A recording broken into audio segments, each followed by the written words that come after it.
there's actually 4 phases of menopause, which most people don't realize. But so estrogen levels start to fluctuate and then they start to decline. And as a result, your skin, your bones, your hair, your cognitive issue, decline. There's loads of different things that can happen because estrogen is declining. But for the skin, the lower the estrogen, the lower the collagen. And collagen is that great ingredient that, it gives you the plumpness, the firmness. So estrogen definitely is the culprit when it comes to skin and other issues with menopause.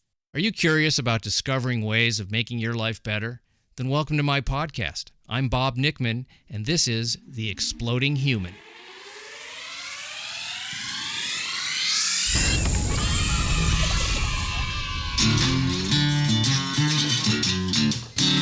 Listen in while I talk with all kinds of people in the fields of personal growth, health and healing, alternative therapies, psychology, spirituality, environment, and the future. I'm looking for those answers that make life better for everyone. You'll meet cutting-edge practitioners, doctors, artists, filmmakers, business people, and those who have overcome challenges.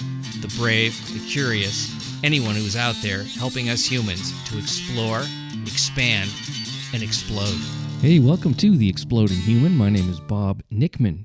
My guest today is Helen Finlay, and we're going to be talking about menopause and some of the effects it has on skin and how Helen developed her own products to help women with skin issues as a result of menopause. But first, I'd like to invite you to visit my website, theexplodinghuman.com. Over there, you can listen to episodes, read synopses, see photos of my guests. There's a little bio on myself. There's also a YouTube channel where you can listen. That is The Exploding Human with Bob Nickman. As I said, my guest today is Helen Finlay. Helen is a Hollywood makeup artist and skincare expert with over 20 years of experience. She's worked on blockbuster movies like Pirates of the Caribbean and also many popular TV shows like Parks and Recreation, Brooklyn Nine-Nine, and Barry. Through her work and as a woman going through menopause, Helen realized that there was a lack of safe and effective skincare products specifically formulated for menopausal skin. That realization fueled her passion to create her own line of products that are effective and made with clean and healthy ingredients. And I will say that after the podcast, Helen sent me some samples for my wife to try, and my wife loved it. And we're going to talk about some of the other aspects of menopause because Helen is an advocate for education around menopause. So this is really one for the ladies, but, if you're married to one of them, this might help you too, guys. I know it helped me. Okay, so let's get into this. This is Helen Finlay. Helen, great to meet you. We had a little technical flaws going on there, probably on my end. I think I sent 2 invitations or something. I don't know. I'll take full responsibility for any errors. But now that we're here, we get to talk about cool stuff. And particularly for the women that are listening, we're going to be talking about menopause and what happens to the skin and maybe some other things. Let's go into some other things first, because I'm sort of fascinated with that whole process of menopause. And we were talking very little about it before, but you were saying how at the beginning for your skin deteriorated fairly rapidly. And I think probably a lot of women struggle with some of the things that go on with in their mind too. Like, what does this mean now that I'm entering this phase? So let's talk about, I know you were a makeup artist and still are, and what made you sort of go into this, the skincare and also exploring what menopause means for women? Well, I think, menopause for me hit me, it was like I hit a brick wall at 100 miles an hour. For me, it felt like it was overnight, everything changed. And, as far as skincare, that was basically I guess I saw it first in my face, but my skin did change, my hair changed. And as a makeup artist, I felt, well, at least, I maybe can't address the hot flashes, but I can do something about the skincare. So I just decided to, create my own skincare line simply because, my old favorites didn't work and couldn't find a new favorite. So, I just started researching and saw that it wasn't necessarily aging. So an anti-aging product wasn't really going to help me. And so, yeah, I created something that was really just tailored for the phase I was in. Is there less of something in the skin and you're replacing it with something similar?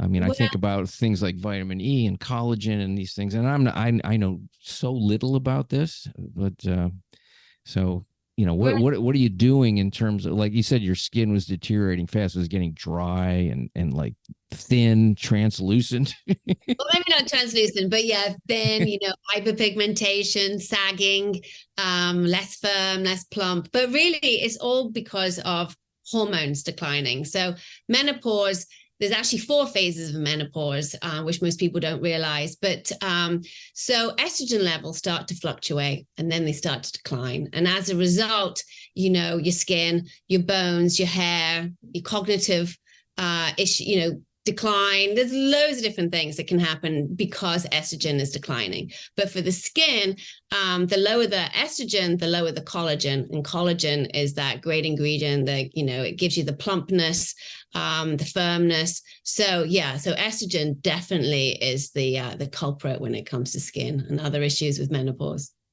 So what were some of the other things that were going on besides your skin, if you don't mind talking about that? Because I know my wife is, you know, in a similar situation.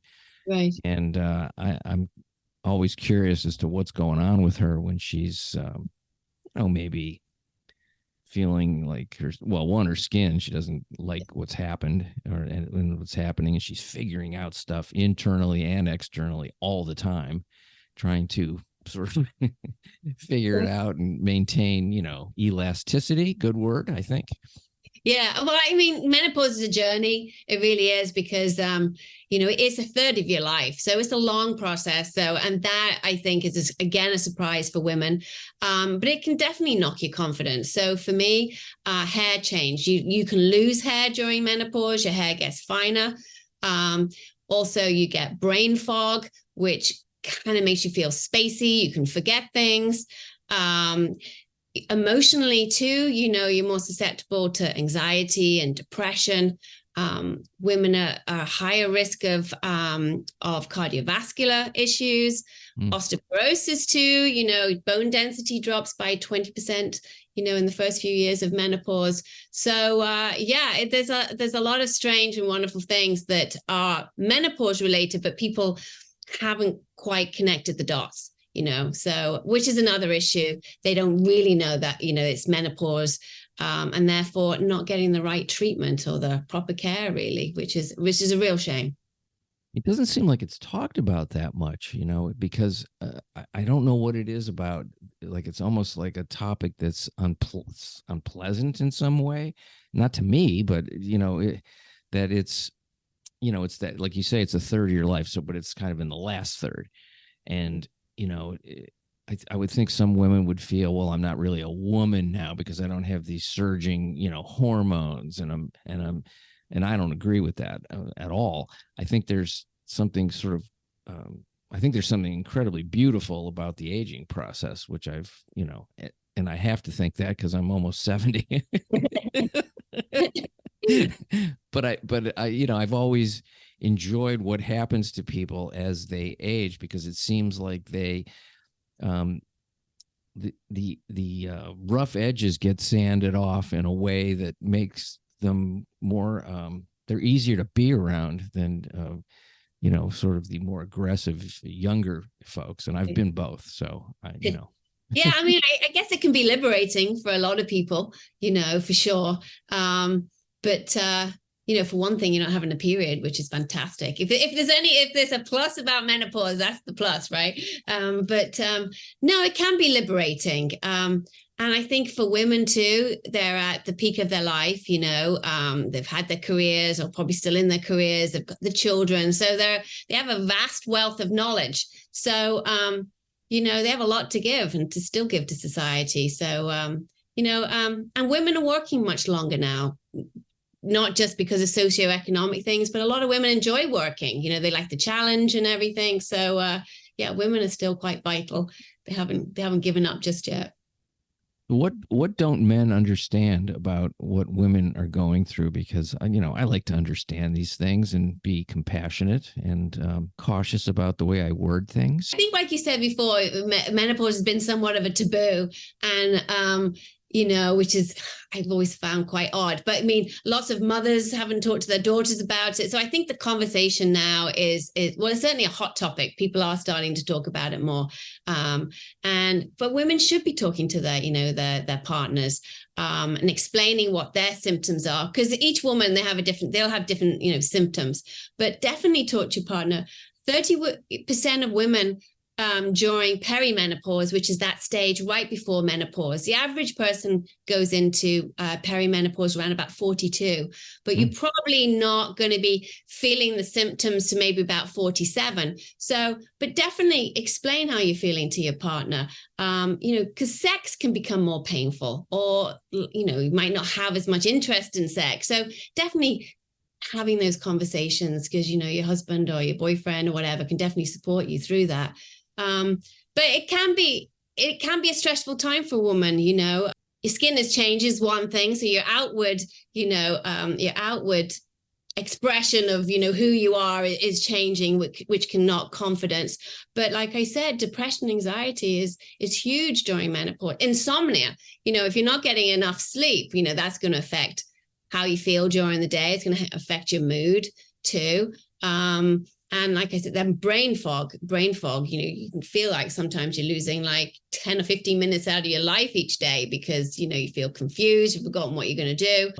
Well, everything you've just said, I've experienced with my wife, so I completely understand it. And when it was first starting to happen, particularly, like she goes, my memory is I think something's really wrong with me. It scared her because she's sharp, she's a really sharp person, and it's since changed, and she's fine. But there was that when that first started to happen, and I didn't know anything about it. I didn't know that it was even related. So I was a little bit like, I was concerned that what's going on here. A lot of women don't either, and that's why another reason we should talk about menopause and the kind of unusual symptoms. And but as a partner, encourage the woman in your life to go to the doctor and have the checks, because they might not be menopause related, they might be something completely different, but it's definitely worth getting a check.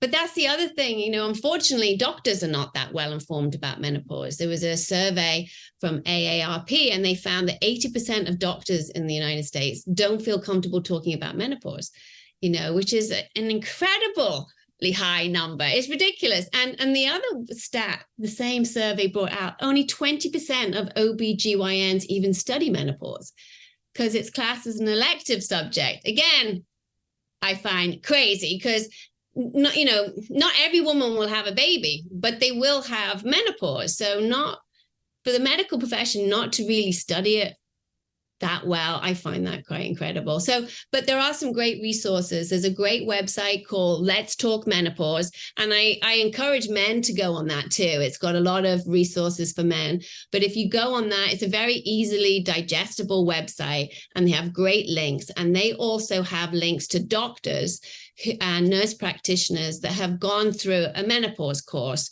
which was put together by the North American Menopause Society. So if you go there, you'll see doctors and nurse practitioners that have gone through that certification. And at least then when you go and see your doctor, it's someone who's empathetic and up to date on their training and know what treatments that are available and suitable for you, doctor. No, it's almost like the same kind of stigma that when people don't want to talk about dying, it's very similar. It's like, well, we don't like this, so we're just not going to talk about it. Right. It's really strange. And then when you think about when you took, I don't know if you had health class when you were a kid, in school and high school, whatever, and they would talk about reproduction and all the things that happen to the body when you enter adolescence. And it was pretty fascinating stuff because you were headed for it or you were in it. Yeah. But they don't bring that up. They don't bring up menopause because it's so far down the road that, and it would be an interesting thing to actually teach that, and the basic sort of stuff that they do with reproduction and adolescence. the pituitary gland and all these things that happen to, young people as they, mature and go from kids to adulthood. But what about the end? It's just as important and just as fascinating. Right. And the other thing too is I briefly mentioned that menopause is 4 phases. In fact, menopause itself is just one day. It's the anniversary of not having a period for a year. But the transition is 30 of your life. So pre-menopause, the average woman will enter that around 35, which 35 is young, right? And people are thinking about menopause at 35, they're still having babies and things. But that is when the process starts and estrogen starts to decline. So, and then but most of the symptoms, though, occur during perimenopause and postmenopause, but the majority in peri. Well, I remember when I was about 16 years old, my mother started to go through, she was in the middle of it, and she would get these hot flashes and be pouring sweat. But the emotional mood swings, one minute she'd be crying and then she'd be screaming at me for something like nothing that I thought was nothing, which it probably was nothing. And I remember thinking, wow, she's crazy. Something is going, and I didn't realize how intense that can be. It can be really intense. Unfortunately, some women, it's so bad, that they commit suicide. That is fairly rare, but you see it in the press now a lot more, which is kind of scary. But there are women that don't experience anything, which so lucky them. But I would think most women have. Well, they say most women have at least 75% of the symptoms. Seems a heck of a lot of symptoms to have. Whether or not that's true, but that's what I read the other day. That seems a lot of symptoms. Well, I'm going to go on that website, take a little study of that. I was fortunate. I had a friend. She started to study it because that was going to be the next phase she was going to experience. And she's a very curious and educated person, and she goes, and I hadn't seen her for a while. I go, what are you up to? She goes, I'm studying menopause because I'm going to be going into that in the next couple of years. And she really wanted to know like what you're finding out. Or you found out. So it's that website sounds great. I'm going to have to take a look at that. Yeah. Let's Talk Menopause. And the other one is the North American Menopause Society. That's the other one. NAMS is the acronym. But yeah, they're the 2 good ones. Yeah. That would be a fun title to be the president of that. What do you do? I'm the president of the North American Menopause Society. And you know what is really funny too, when you look on those websites, there's a lot of men who are experts in menopause, which that was the other thing that surprised me. I was expecting to see a lot more women. If you go on Instagram, most of the people that talk about menopause are women. I'm rather astounded at the lack of study in medical schools about some certain topics, this being another one that I would think would be, a major thing to talk about, because they don't get much into certainly nutrition and some of the things that are super important to having a really healthy life. And I wonder if, are there, I know you're not, in the medical side of it, but I'm thinking about the kind of labs, blood work and things that people can do. I don't know if you did any of this stuff to find out a little bit more about where they're at. Certainly, hormone balance is a big one. There's 2 blood tests, I believe. There's one, I think it's called the FSH. I think that's follicle stimulating hormone test or something. I think that's what it was. But there is a blood test, and it can kind of give you a rough idea of where you're at. I don't think it's that definitive, but there is a blood test. But definitely going to speak. As I said, osteoporosis is really, is a huge risk. Cardiovascular, women can get dry eyes, dry mouth. So go and see your dentist. Actually, dental issues are really prevalent during menopause as well because of that dry mouth, gum disease. But it's the general fatigue that women get, and muscle aches and pains as well. So it's best to go to the doctor to rule everything out. But there is a test, but generally it's that test along with other symptoms that you're exhibiting that they then come to the conclusion you're either in perimenopause. Once you don't have a period, that's obviously the biggest indication. But before that, yeah. Yeah, that is very convenient, I have to say, for everybody. Yeah, I feel for women having to, deal with that every month for, decades. You know. So, it's an interesting phenomenon that men are never going to understand what that feels like, and what goes on. And I have a friend of my wife. She used to say when she'd get really emotional at that time of the month, she'd say, "Oh, yeah." And I'm not sure I agree with it, but she'd say it's truth serum. That's what's happening. And when we're saying stuff to you, that's the truth. I'm like, does it have to be at that kind of a volume? Yeah. I know that could be quite severe.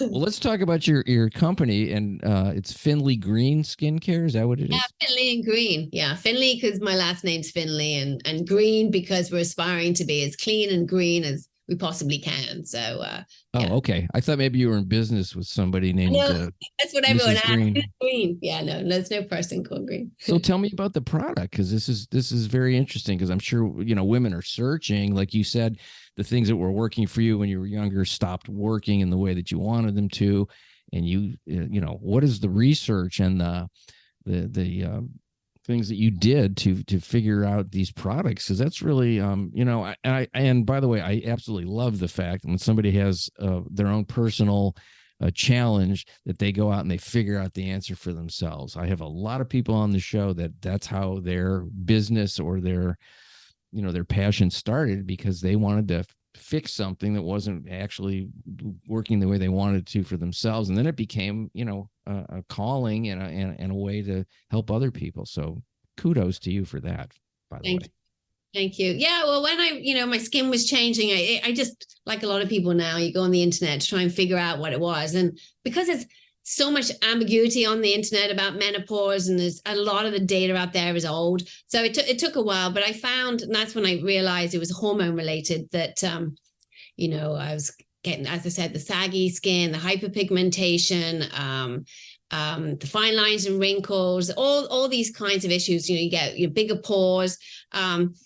As I said, it was hormone related. So then I really tried to study those ingredients that would counter all the symptoms of menopause as it appears in the skin. So this is a really targeted product.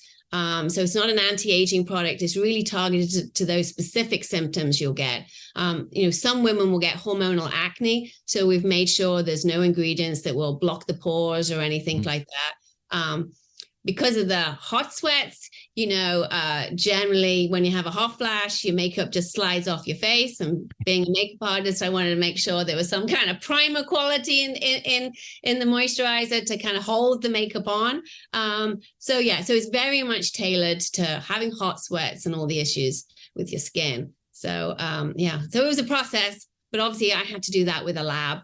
I found a lab in New Jersey, and once I gave them all the ingredients I wanted, they helped me put it together, because at that point I had no idea percentage-wise what you're allowed or what the FDA allowed. So it was with them. So I think we had about, maybe anywhere between 7 and 10 prototypes till we got the final one. So okay. That's it took amazing. about a year just to get the moisturizer locked down. Yeah. So is there a couple of levels, a couple layers of products, like maybe there's a cleanser of some kind, and then a moisturizer, and then actual makeup? So we've created 3 products. We've got, we just launched with the one, which is the moisturizer, but shortly we'll have a cleanser. So you'll wash your face with the cleanser, you put your moisturizer on, and then we have an eye cream also coming out. So it's a 3-step process for now, because we feel that less is more. You don't really want a 10-step process, which a lot of brands have, and a lot of people seem to like for some reason, but they just keep layering more and more products on, thinking it's going to hydrate the skin. In fact, it won't. It'll block the skin, and it's detrimental to your skin doing that. So we believe in a very streamlined approach, easy approach to putting your skincare on. But being safe was huge. We've created with safe ingredients, clean ingredients, but no hormones or hormone disruptors, because you don't want to add extra hormones into your system during menopause. Certainly for those women who may be doing hormone replacement therapy, you've already got enough hormone going on. And then for those women who have maybe going through menopause because of cancer and they're having chemotherapy, again, you don't want to add a hormone into your skincare line for those women. Yeah, I guess the idea that the skin needs to breathe, some people don't understand that. It's actually the largest organ in the body when you look at it that way. It's, it covers the entire, it's not just your face, it's everywhere, and it breathes. There's pores, and anything you put on your body is going to go into the skin and into the bloodstream also. So it's, I like the fact that you're keeping everything very healthy and clean that way. So if people are using your product, then where do they go with the makeup piece? Do you have recommendations on that, or it's not really what you do? I'm assuming. Yeah, no, for me, I mean, I think as I've gotten older, and what I hear from a lot of women getting older, they actually feel that they look better with less makeup. But there's women that like to put a full face on. But for me, again, it's about that really natural, healthy look. So I find that you're better to go for those products that are maybe cream. So instead of a powder blusher or bronzer, use a cream product. Again, with eyeshadows too, creams are great. And they just look a lot more fresh. There's a little kind of vibrancy to it, luminosity to it. And because if you keep adding powder products, you're just going to accentuate the lines and the wrinkles and everything. So go with creams, and they don't have to be expensive. You don't have to buy the Bobbi Browns or those things. You can go to the CVS and buy Burt's Bees. Burt's Bees has some great cream blushes and bronzers. There you go, ladies. Burt's Bees is the way to go. Yeah. At a great price point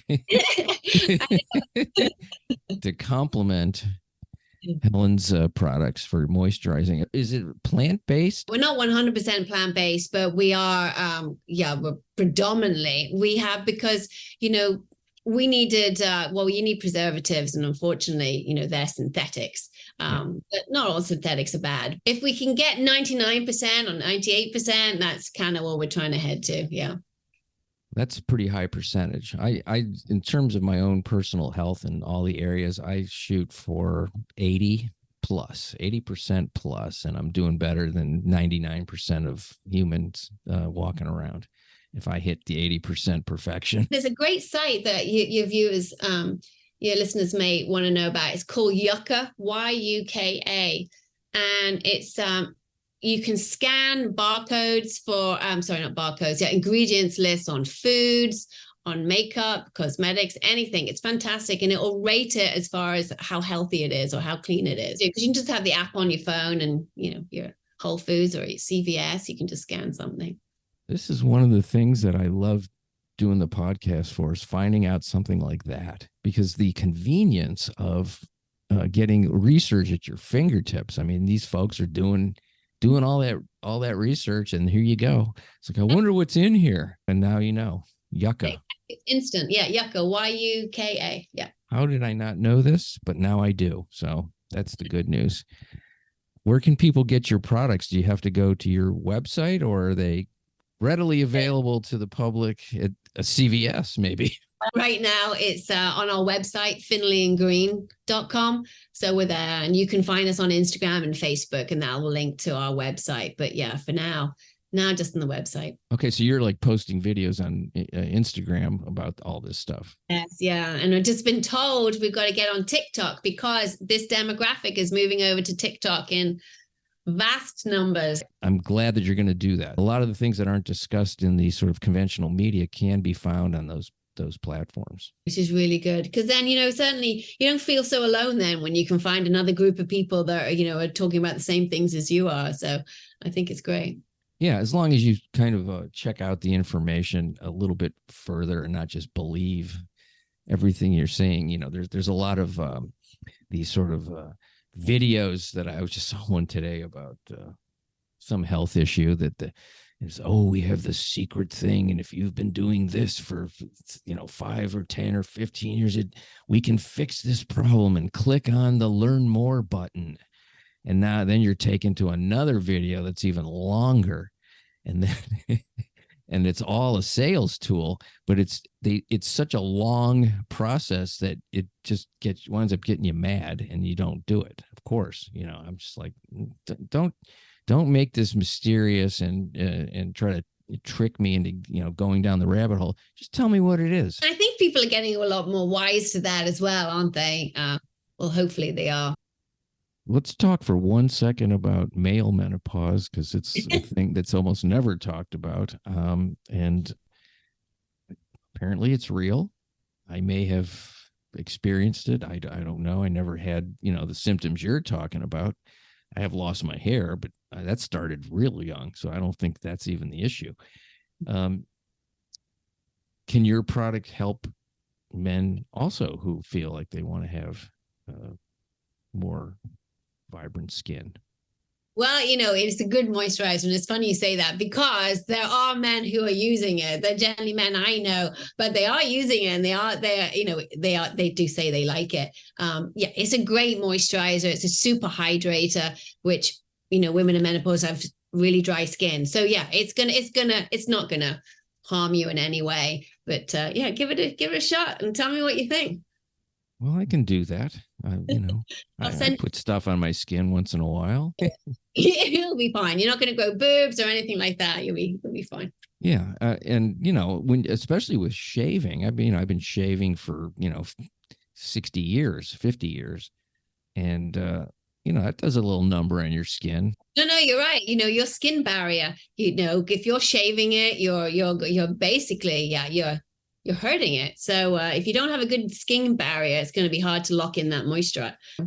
What is the actual name of the moisturizer? Does it have a specific name? It's just called the Skin Revitalizing Moisturizer. Okay. Try it. It's got hyaluronic acid on, which is a real buzz ingredient, which is great, which is going to lock hydration in even for men's skin too. And like I say, it's got stuff in there, ceramides for your skin barrier. So no, I'd be interested to see what you think. Yeah, I think I should probably get some for my wife, because she's always looking for different products. She's very sensitive to smell, extremely sensitive, and if she doesn't like the smell of something, she won't use it. Have you thought about that part? I know you have. Of course you have. Oh, yeah. No, we've tried to go, as fragrance-free as we possibly can. Yeah. Unfortunately, a lot of raw ingredients have a really bad smell. Vitamin C, for example, stinks. So, it's not really a fragrance to ours. So, yeah, I'll send it to you and see what she thinks about that as well. She would be a great advocate for you, because she's always talking about her skin. No, probably more than I even realized, because I tune her out. Maybe that's the menopause. I don't know. Sorry, your skin isn't the way you want it, but I got stuff to do today. Well, thanks so much for being on the show. I think really the real thing for the audience is try this out, see if you like it, see if it works for you. And again, the website is Finlay+Green, FINLAYAND, right? GREEN.com. Right. Yeah. And if anyone has any questions, if they want to go to the contact page, I answer those myself. So you can have direct contact with me. Fantastic. Look at that. You can go right to the source if you have any questions. That is a great CEO, somebody willing to do that.